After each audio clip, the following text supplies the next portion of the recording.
Assalamualaikum warahmatullahi wabarakatuh. Perkenalkan, nama saya Siti Aisyah Nur Alimi dengan NPM 2019-1414856.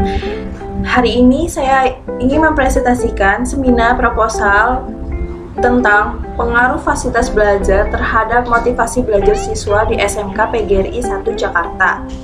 Sebelum saya memulai seminar proposal pada hari ini, yang saya hormati dosen pembimbing yaitu Bapak Rendika Valery, SPD, MPD. Baik, langsung saja kita mulai presentasi pada hari ini. Yang pertama, di sini saya akan menjelaskan tentang latar belakang. Latar belakang, pendidikan mempunyai peranan penting dalam meningkatkan kualitas sumber daya manusia dan upaya mewujudkan cita-cita bangsa Indonesia.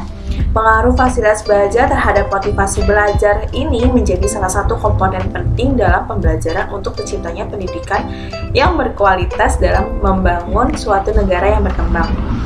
Dengan adanya fasilitas belajar yang lengkap dan memadai, memberikan suatu motivasi dorongan pada siswa tersebut, karena semakin tinggi fasilitas belajar yang dimiliki siswa, maka semangat dan motivasi yang dimiliki siswa dalam kegiatan belajar akan semakin meningkat.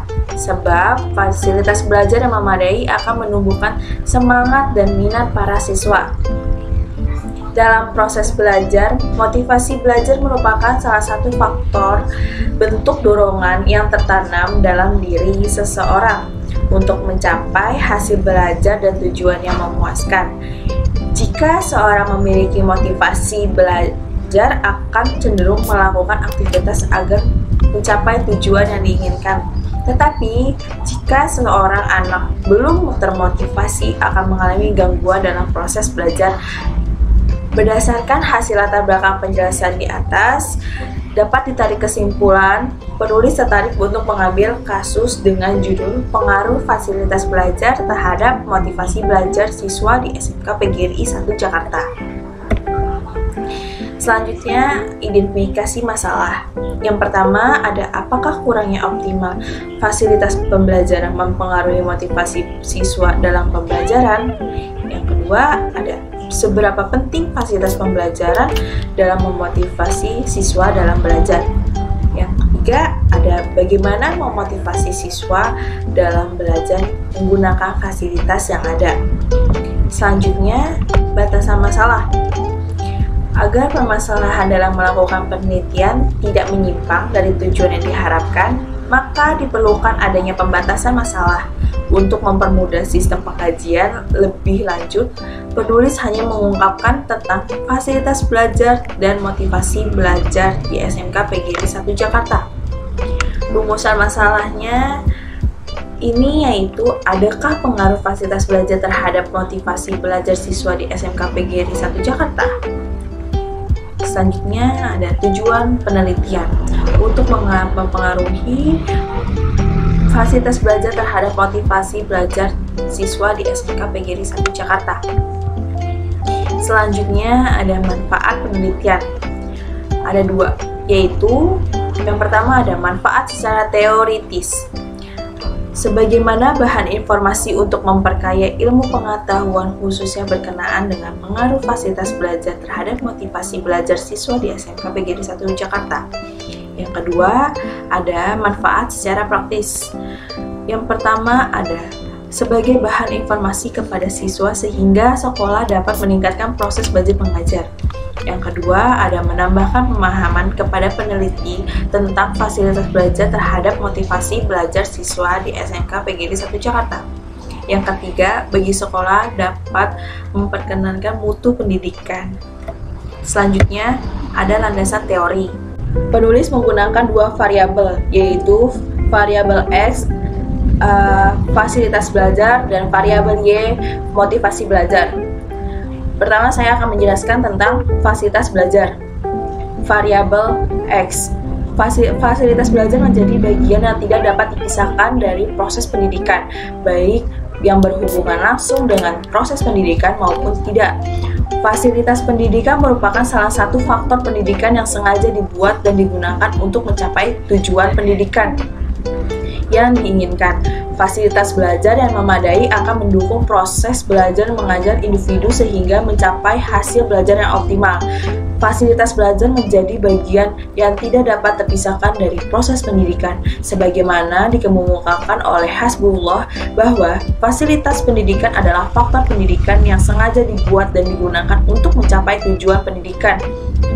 Fasilitas belajar merupakan suatu wadah bagi siswa untuk mencapai hasil belajar yang optimal.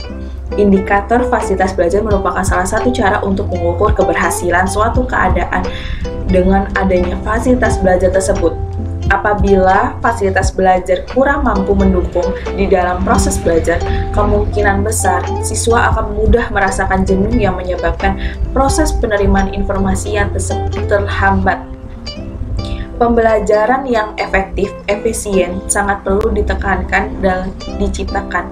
Fasilitas belajar yang mendukung akan membantu siswa dalam belajar, dan kurangnya alat atau belajar akan menghambat kemajuan belajar. Kedua, ada variabel Y, yaitu motivasi belajar. Motivasi belajar merupakan keseluruhan daya penggerak dalam diri seseorang yang akan menimbulkan kegiatan belajar dan memberikan arah pada kegiatan belajar itu sendiri. Motivasi adalah penggerak yang menimbulkan rasa ingin tahu, ingin bisa, dan ingin sukses dalam diri sendiri. Perilaku yang memiliki motivasi adalah perilaku yang terarah, penuh energi, dan bertahan lama. Dalam menentukan tindakan seseorang meraih sesuatu yang diinginkannya, motivasi berperan penting karena ada memberikan kekuatan pada diri individu dan berpengaruh terhadap ketahanan dan ketekunan belajar. Hal ini juga didukung oleh penelitian yang dilakukan oleh Farid bahwa individu yang dimiliki motivasi tinggi akan mempunyai banyak energi untuk melakukan kegiatan belajar yang ditunjukkan dengan rasa senang dan antusias ketika belajar. Menurut Nasar, motivasi belajar merupakan kecenderungan siswa untuk melakukan kegiatan belajar dan didorong oleh hasrat untuk mencapai hasil belajar sebaik mungkin. Menurut Kusuma atau sekelompok yang muncul dari dalam diri seseorang atau sekelompok juga bisa ditimbulkan oleh faktor luar diri individu atau kelompok. Motivasi belajar merupakan dorongan proses belajar. Dengan kata lain, tujuan dari belajar adalah mendapatkan hasil yang baik. Salah satu fungsi motivasi yaitu memberikan dorongan, bimbingan, dan tindakan berusaha sekeras mungkin untuk mencapai tujuan yang telah ditetapkan sebelumnya. Fungsi motivasi sebagai pencapaian prestasi karena seseorang harus mendorong keinginannya dan mengatur arah saat melakukan usaha.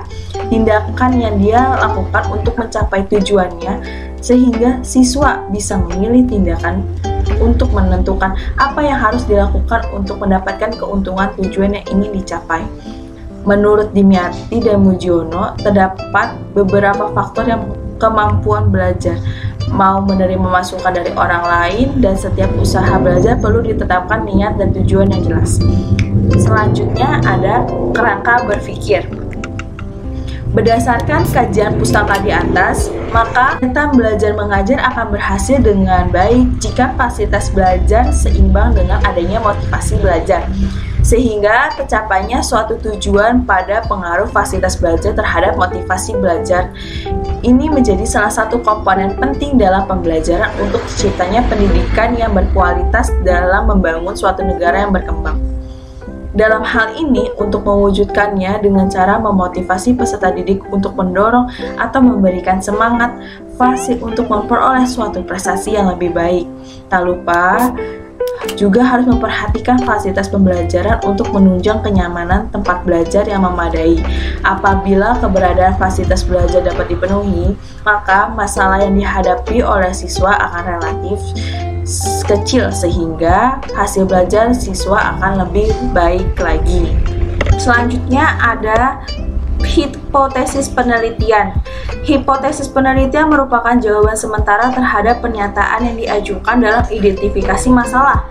Hipotesis tersebut harus diuji atau dibuktikan kebenarannya lewat pengumpulan dan penganalisaan data-data. Berdasarkan data-data di atas, penulis menyusun hipotesis sebagai berikut.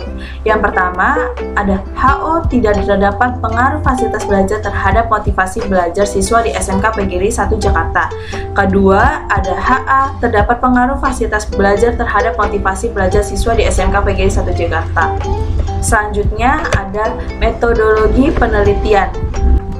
Ada 6. Yang pertama, ada waktu dan tempat penelitian.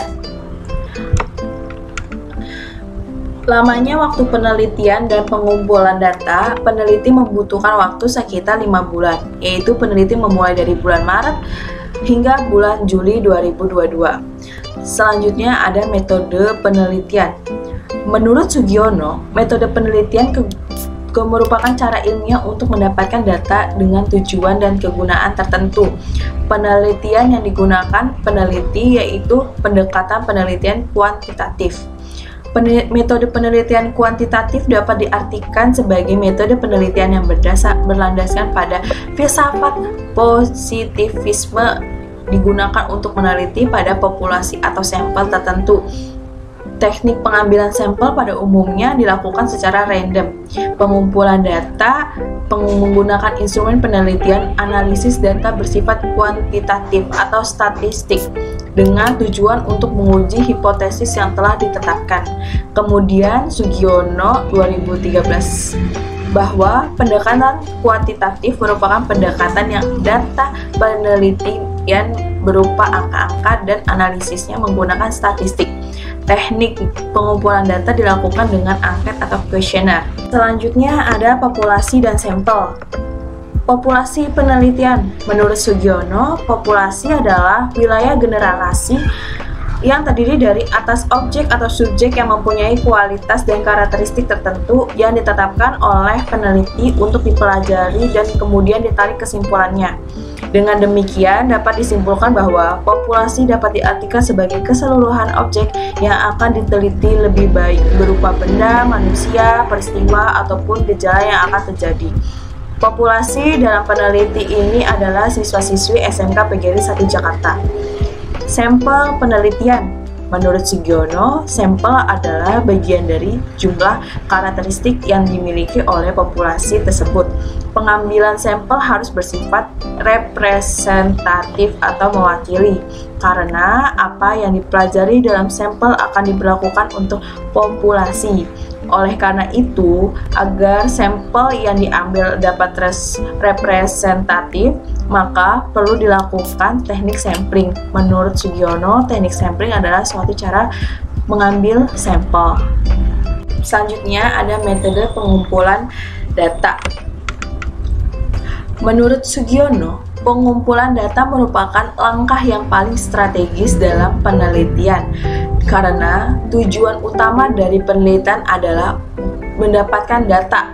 Untuk mendapatkan data yang lengkap dan objektif menggunakan berbagai metode yang diperlukan sehingga simpulan yang diambil dapat dikatakan benar. Tetapi bila salah satu metode dipandang mencukupi, maka metode lain bila digunakan menjadi tidak efisien.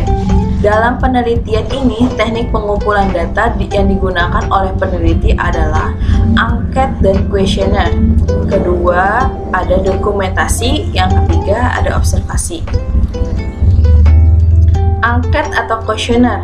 Menurut Widyoko, angket atau kuesioner merupakan metode pengumpulan data yang dilakukan dengan cara memberi seperangkat pernyataan atau pertanyaan tertulis kepada responden untuk diberikan respon sesuai dengan permintaan penggunaan.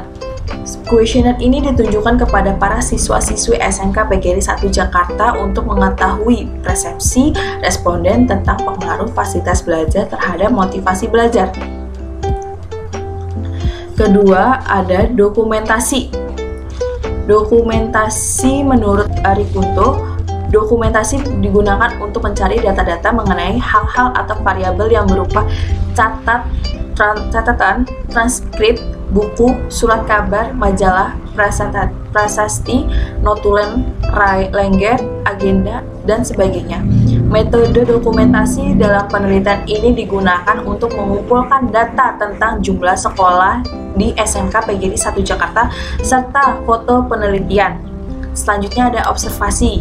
Dalam penelitian observasi dapat dilakukan dengan tes 35 kuesioner, rekaman gambar, dan rekaman suara, menurut Suharsini. Dalam penelitian ini, observasi dilakukan secara langsung oleh peneliti untuk menyelidiki aspek-aspek yang ingin diselidiki. Selanjutnya ada instrumen penelitian. Dalam suatu penelitian, seorang peneliti harus menggunakan alat ukur yang baik, yang biasanya disebut dengan instrumen penelitian.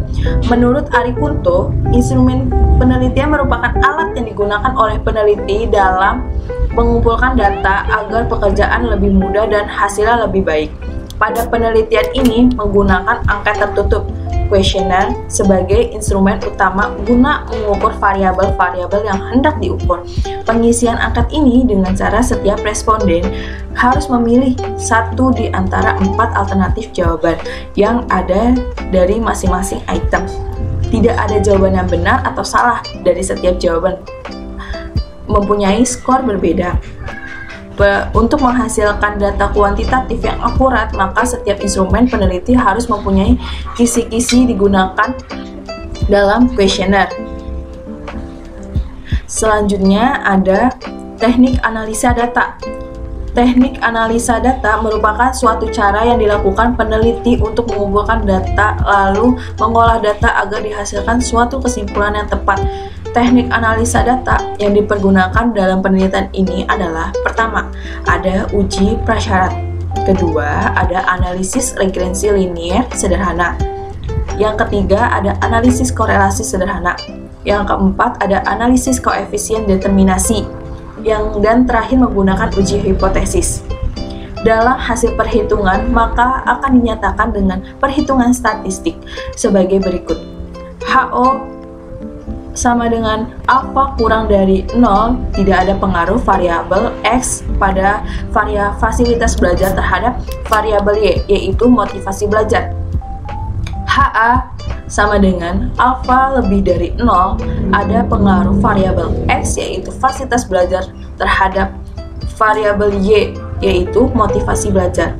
Jika nilai signifikan kurang dari 0,05, maka hipotesis diterima atau berpengaruh.